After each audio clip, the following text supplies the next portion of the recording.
aad ugu faraxsanna galabta waxaan soo gaarnay heer aad u wanaagsan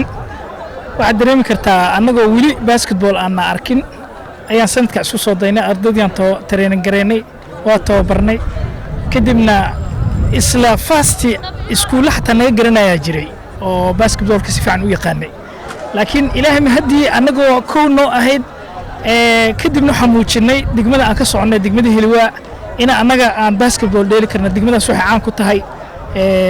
kubadda cagta iyo waxbarashada labadaas caan ku tahay marka aad ugu faraxsanahay galabta kaalinta labaadaan galnay maalintii horena wareysaan ku baxshay meesha aan ka gaarno ku qanacsanahay baa iri marka alxamdulillaah sanadka soo aadan xariijinaysa sanadkaas waa banaanka Allah hadda la yiraahdo sababtoo ana markii ugu horeysay kaalin labaad galayba markaas waxaan rajeynayaa sanadka soo socda in aniga qaato waa suurtagal inkastoo iskuulada soo badan doonaan haddana waxaan u mahad celinayaa Astaan Sports iyo Somali Basketball Federation oo si fiican tababar nooga siiyay ardaydeena way soo dadaaleen khayr Allah siiyo waxa waaye si fiican u dadaaleen waxaan u hambalyeynaya marka iskuulka Muqdisho meel fiican isla soo gaarnay waxaan dhihi karaa waa talaabo wanaagsan sababtoo ah waxaan nahay iskuuladii lagu bilaabay 30 sano ka bacdi kubadda kolayga marka waa rajeynaa inaan guul fiican ka soo hoyi doono ilaa maanta annagoo ku cusub ayaan joognaa meel fiican marka aad u mahadsantiin aad iyo aad ugu faraxsanahay guushaasna waxaa ka dambeeyay macallimiintana soo tababaray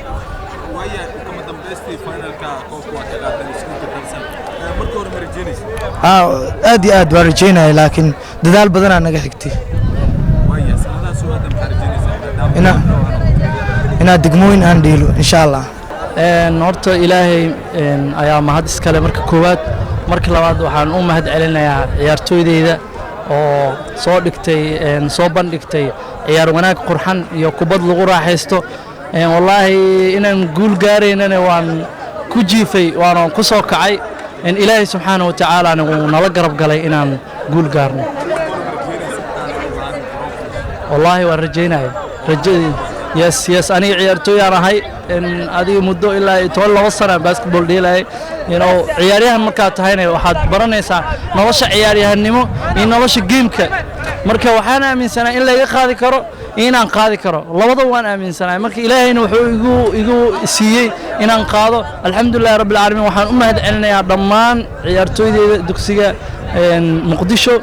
iyo maamulkiisa iyo walaalkay macallinkayga oo garabkayga ahay Mahdi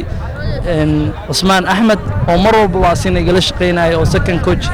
yahay second coach wuu ka weeyay wali waa macallinkayga laakiin aan isla wada shaqeynaynay